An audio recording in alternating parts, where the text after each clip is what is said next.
Hello, welcome back to the 10 o'clock news at 7. I'm your host and anchor, Jeff Capides, along with my panel here. If you'd like to introduce yourselves. Hi, I'm Roy Chances. Melanie Rivera. First off tonight with some tragic news tonight. There was a fire today in the family fire rang through a small family shop today. Rosie Manihue Flower Delivery Company burnt down just outside of Jersey City today, and a candle left unattended was knocked over and igniting the plants below. We spoke with Rosie after the incident, and she says, "It's so upsetting seeing how your life's work burns down so quickly. Thankfully, I was able to save most of our valuables and some of our stock of the playground daisies, among other things." The fire department arrived shortly after to put the flames out. Rosie says she intends to reopen her shop and maintain business as normal. This is the worst case of Ring Around the Rosie, pocket full of posies, ashes, it all burns down I've ever seen. In the political terms today, Donald Trump, crazy news story today, announced that along with him in the Republican presidential debate, that his hairpiece is now its own running opponent. His hair announced that it would be running along Donald Trump in order to prove that he is the one who's really in charge. Everyone running against, a quote from Trump said that, "I really don't care. Everyone running against me is a loser, including my own hair."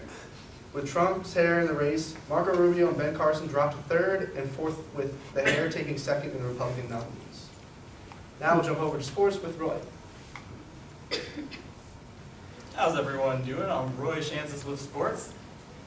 The Mets lost the World Series to the Kansas City Royals. It was the first time the Mets made the World Series in 30 years, which they won in 1986. The fifth and final game of the World Series was a close game, going 14 innings. In the 12th inning, the Royals were on their last leg when they miraculously managed to score 5 runs, forcing the game into an extra inning. And to interview on their opinion on the World Series, we have Carly Fiorina here with us live. So, Mrs. Fiorina, it's an honor to have you. Likewise. How do you feel about the Royals winning the World Series? Well, I really don't care about watching sports, but everyone should know see this shocking video. DVD proof that Planned Parenthood is dissecting fetuses and harvesting their organs. Well, Mrs. Fiorina, it appears that what you're holding in your hand is a VHS copy of the 1998 Japanese film Pokemon, the first movie. Is the liberal media really this blind? It is clearly a video of Planned Parenthood dissecting innocent unborn fetuses. It even says Pokemon on the side. There's a picture of a harvested fetus right here. I believe the harvested fetus you're referring to is Mew, the psychic type 151st Pokemon. First added to Pokemon in Pokemon Red and Green for the Nintendo Game Boy. What about this genetically altered child here? Can't you tell? His skin pigment is terribly yellow now. That's actually Pikachu, Miss Fiorina, a fictional character who is not a human, but a Pokemon voiced by fully verbal Japanese voice actress Iku Otani. The media is so much harder on Republican women. Would you ask Hillary Clinton these kind of questions? Well, we did message Ms. Clinton on her opinion on the World Series, and her campaign manager told us to air 2 versions of her response. One in Kentucky that said she was a big fan of the Royals, and she thinks that they played their heart out, and another everywhere else that says they would have won in a landslide in any other scenario.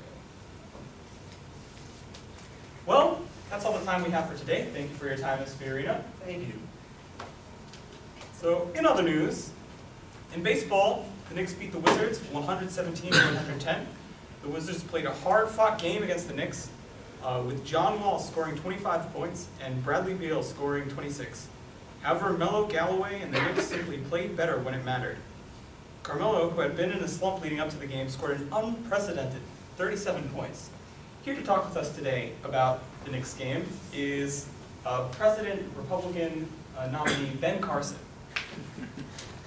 So Ben Carson, pleasure to have you today. Pleasure's all mine. So what do you think of the Knicks going into this season?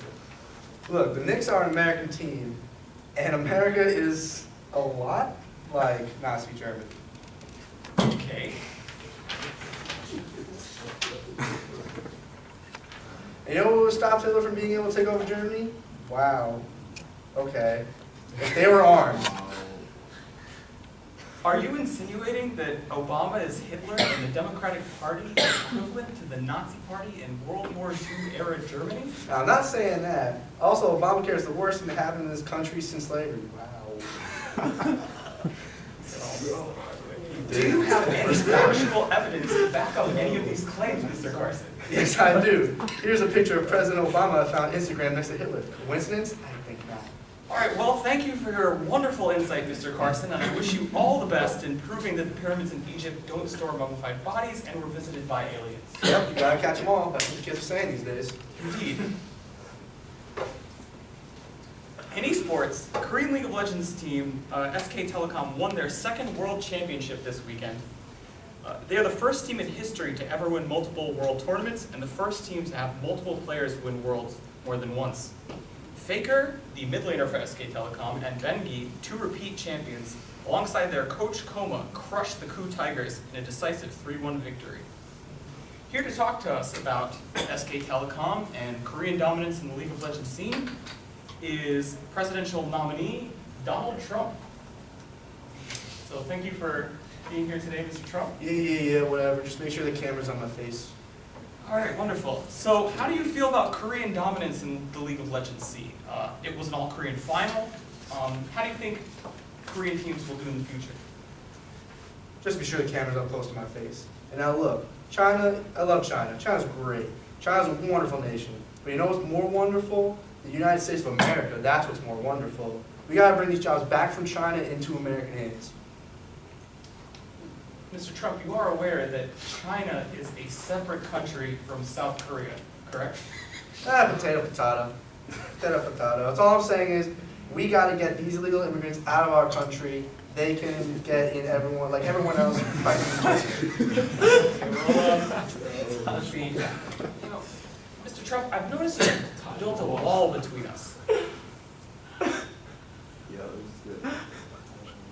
The first way we're gonna solve the immigration is by building a giant wall. A huge, huge wall. A wall like this big. Boom, they can't get over that. I can't get over that.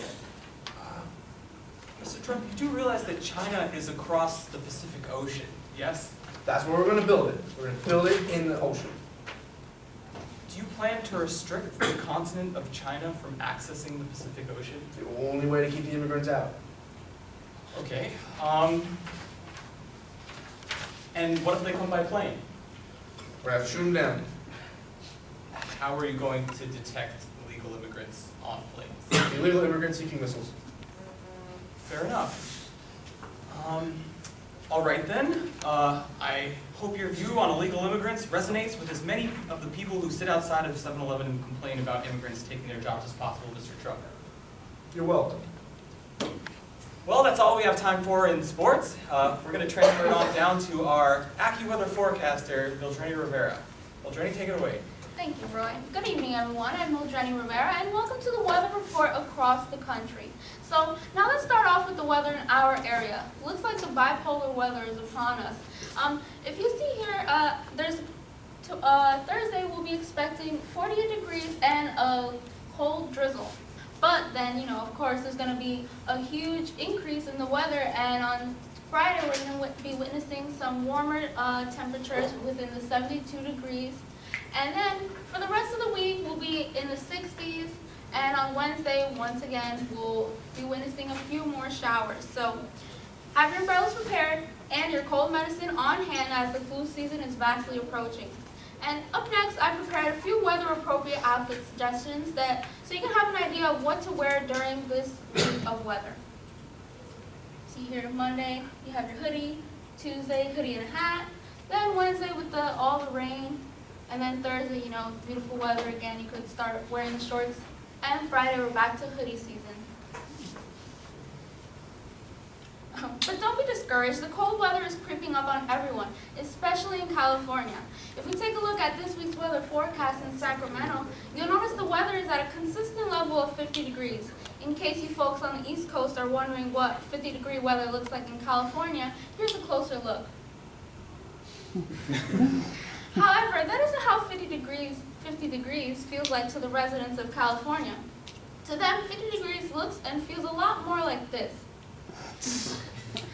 Now, although Californians are sensitive to cold, 50 degrees isn't as bad as this around the rest of the country, and in following we're going to be seeing a few comparisons. So 50 degrees in San Diego as opposed to in Wisconsin, while the Floridians are all bundled up in 50-degree weather, and in Michigan you see kids playing around in the same exact weather. All right, now let's talk some more about the crazy alternating temperatures in Missouri. From the look of the 10-day forecast, we can see a huge 25 drop in temperatures from Monday to Tuesday alone. And then the rest of the week follows a pattern of 40 degrees up until the weekend on Saturday where they're back up to 57 degrees. And it really makes a huge difference from the previous days. Then the next 4 days are followed by more warm weather. And the following is a comparison between Missouri weather weather around the United States. So here we have a typical weather all around the United States in different parts of the country, and then this is typical weather in Missouri in just one day. Oh, sorry. And now, before I go, I'd like to show you all an overall prediction of what is to be expected during the winter season. Now, as you can see, the north and northeast will be enduring the freezing cold all winter long. Then the south will be feeling a lot of humidity, and the southeast can expect their usual burst of hurricanes. And then right dead center of the United States is our usual tornado zone, while just to the left of it is our little mystery belt there. No one ever really knows what goes on there, and not even our top meteorologists. But the entire west side can expect their usual heat all winter long, and then additional earthquakes in California as they would normally occur any other time of the year. And that's all I have for today's segment, so thank you all for watching, and this is Mildreny Rivera signing off. Back to you, Roy. Thanks, Mildreny. Well, we have one final segment for you today before we end our broadcast, and that is Jeffrey Capodice. So Jeffrey, back to you. Well, now it's been 2 weeks since the Earth has joined the Intergalactic Federation of Planets, and the Galactic Federation of Planets president, Flingor Tak, has delivered a speech congratulating Earth as being the 14th million and third planet to join the Galactic Federation. Some aliens are now using both Earth and the galactic currency schmeckles to purchase goods. We will have more to cover later tonight when Blimbam the Destroyer comes to the studio tonight and teaches us all how to make more cookies at 11. That's all for tonight. Stay tuned.